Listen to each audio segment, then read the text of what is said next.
আসসালামু আলাইকুম রহমতুল্লাহি ওবারাকাতুহ। আশা করি সকলে ভালো আছেন। আমিও আলহামদুলিল্লাহ আপনাদের দোয়ায় ভালো রয়েছি। আজকে একটি ভিন্ন বিষয় নিয়ে আপনাদের মাঝে উপস্থিত হয়েছি। আজকে যে বিষয় সম্পর্কে আলোচনা করব সেটি হচ্ছে ইসলামে স্বপ্নের গুরুত্ব কতখানি? মানব জীবনে স্বপ্ন কতটুকু গুরুত্বপূর্ণ ভূমিকা রাখে সেই ব্যাপারে। তো সর্বপ্রথম বলতে চাই স্বপ্নটা কি জিনিস? ইসলামে এর গুরুত্ব কতখানি? স্বপ্ন মানুষের একটি মানসিক অবস্থা, যাতে মানুষ ঘুমন্ত অবস্থায় বিভিন্ন ঘটনা অবচেতনভাবে অনুভব করে থাকে। স্বপ্ন দেখার সময় ঘটনাগুলো সত্যি বলে মনে হয়। অধিকাংশ সময় যে স্বপ্ন দেখে, সে নিজেই সেই ঘটনায় অংশগ্রহণ করছে বলে মনে করে থাকে। ইসলামে স্বপ্ন অনেক গুরুত্ব বহন করে। রাসূলুল্লাহ সাল্লাল্লাহু আলাইহি ওয়াসাল্লাম ইরশাদ করেছেন, মুসলিম ব্যক্তি যে ভালো স্বপ্ন দেখে অথবা যাকে ভালো স্বপ্ন দেখানো হয়, তা নবুয়তের সুসংবাদের কিছুই অবশিষ্ট নাই। সুনানে ইবনে মাজাহ হাদিস নম্বর ৩৮৯৯। সেই বুখারীর ৬৯৮৩ নম্বর হাদিসের মধ্যে রয়েছে, রাসূলুল্লাহ সাল্লাল্লাহু আলাইহি ওয়াসাল্লাম ইরশাদ করেছেন, নেককার লোকের ভালো স্বপ্ন নবুয়তের ৪৬ ভাগের ১ ভাগ। সহিহ মুসলিমের ৫৭৯৮ নম্বর হাদিসের মধ্যে রয়েছে, রাসূলুল্লাহ সাল্লাল্লাহু আলাইহি ওয়াসাল্লাম ইরশাদ করেছেন, যখন কিয়ামতের সময় নিকটবর্তী হবে, তখন প্রায় খাঁটি মুমিনের স্বপ্ন মিথ্যা ও ভ্রান্ত হবে না, অর্থাৎ সত্যে পরিণত হবে, বাস্তবে পরিণত হবে। তোমাদের মাঝে অধিক সত্যভাষী লোক সর্বাধিক সত্য ও বাস্তব স্বপ্নদ্রষ্টা হবে। এছাড়া রাসূলুল্লাহ সাল্লাল্লাহু আলাইহি সাল্লামকে স্বপ্নে দেখার প্রভাবও আমাদের জীবনে উল্লেখযোগ্য। আল্লাহ তাআলা আমাদের সৌভাগ্যবানদের অন্তর্ভুক্ত করুন, আমিন। রাসূলুল্লাহ সাল্লাল্লাহু আলাইহি ওয়াসাল্লাম ইরশাদ করেছেন, যে ব্যক্তি আমাকে স্বপ্নে দেখেছে সে আমাকেই দেখেছে, কেননা আমার স্বপ্ন ধারণ শয়তানের পক্ষে সম্ভব নয়। সুনানে ইবনে মাজাহর ৩৯০২ নম্বর হাদিস। এখন আসা যাক, মানুষ যে স্বপ্নগুলি দেখে এগুলি কত প্রকার হতে পারে। তো স্বপ্ন ৩ প্রকার।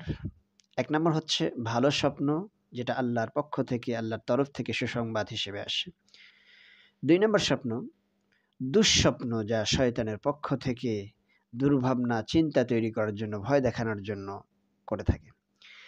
৩ নম্বর আমাদের ধরনের স্বপ্ন, যা মানুষ তার মনের সাথে কথা বলে, ভাবনা চিন্তা করে, তা থেকে উদ্ভূত পরিস্থিতি স্বপ্নের মাধ্যমে দেখে।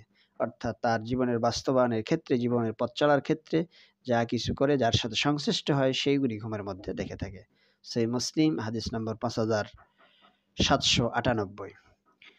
তো আমাদের করণীয় কি? ভালো স্বপ্নের ক্ষেত্রে যদি কোনো ভালো স্বপ্ন দেখে, তাহলে সে সুসংবাদ গ্রহণ করবে, আর যাকে সে মহাব্বত করে এমন ব্যক্তির কাছে তা বর্ণনা করবে, তাছাড়া অন্য কোনো কারো কাছে বর্ণনা করবে না। সহিহ মুসলিম হাদিস নম্বর ৫৭৯৫। খারাপ স্বপ্নের ক্ষেত্রে করণীয় হলো, কেউ যদি খারাপ স্বপ্ন দেখে, অপছন্দনীয় কোনো দেখে, তাহলে সে যেন বাম দিকে ৩ বার থুতু ফেলে এবং অভিশপ্ত শয়তান থেকে আল্লাহর নিকট ৩ বার আশ্রয় প্রার্থনা কামনা করে এবং যেই পাশে শুয়েছিল সেই পাশ পরিবর্তন করে ঘুমিয়ে যায়। সুনানে ইবনে মাজাহ হাদিস নম্বর ৩৯০৯। এছাড়াও যখন সে উঠবে তখন সে নামাজ আদায় করবে। সুনানে তিরমিজি ২২৯১ নম্বর, অথবা সূরা আল ফালাক এবং নাস পাঠ করবে। সতর্কতা হচ্ছে, কেউ যেন তার স্বপ্নের কথা আমানতদার অথবা স্বপ্নের ব্যাখ্যা সম্পর্কে পারদর্শী নয় এমন ব্যক্তি ছাড়া অন্য কারো কাছে সে বর্ণনা না করে। কারণ স্বপ্নের ব্যাখ্যা না করা পর্যন্ত তা উড়ন্ত পাখির পায়ে ঝুলন্ত জিনিসের সাদৃশ্য। তার ব্যাখ্যা করা হলে তা বাস্তবায়িত হবে, অর্থাৎ ব্যাখ্যা যেটা করবে সেটাই ঘটে যাবে। সুনান ইবনে মাজাহ ৩৯১৪ নম্বর হাদিসের মধ্যে এই কথাটি রয়েছে। মিথ্যা স্বপ্ন বলা, স্বপ্ন নিয়ে মিথ্যা বলার ফল অত্যন্ত ভয়াবহ। এই জন্য যা সত্য স্বপ্নের ব্যাখ্যাকারীর কাছে তাই বর্ণনা করা। তো কথা লম্বা করব না, আমি আপনাদের সামনে যেই নতুন একটি ভিডিও নিয়ে আসছি, অর্থাৎ মানব জীবনে স্বপ্ন কতটা গুরুত্বপূর্ণ ভূমিকা পালন করে। আল্লাহ সুবহানাহু ওয়া তাআলা এই স্বপ্নের মাধ্যমে মানুষকে সতর্ক করে থাকে এবং মানুষকে সুসংবাদ দিয়ে থাকে। তো আমি আপনাদের সামনে যে কিতাবটি নিয়ে এসেছি, তাফসিরুল আহলাম অর্থাৎ স্বপ্নের ব্যাখ্যার যে গ্রন্থ আল্লামা ইবনে সিরিন রাহমাতুল্লাহ আলাইহির। তো এই তাফসিরের যেই ২ খণ্ড তাফসির রয়েছে, এই তাফসির থেকে আপনাদেরকে প্রতিদিন স্বপ্নের ব্যাখ্যাগুলি আমি উপস্থাপন করব। আশা করা যায় আপনারা যারা চ্যানেলটিকে সাবস্ক্রাইব করেন নাই, মেহেরবানি করে এই চ্যানেলটিকে সাবস্ক্রাইব করে দেবেন। তাহলে আপনাদের জীবন ঘনিষ্ঠ যে সমস্ত স্বপ্ন রয়েছে, এই স্বপ্নের ব্যাখ্যাগুলি এই চ্যানেল থেকে পেয়ে যাবেন ইনশাআল্লাহ। আজকে এই পর্যন্তই। সকলে ভালো থাকেন, সুস্থ থাকেন। আসসালামু আলাইকুম ওয়া রাহমাতুল্লাহি ওয়া বারাকাতুহু।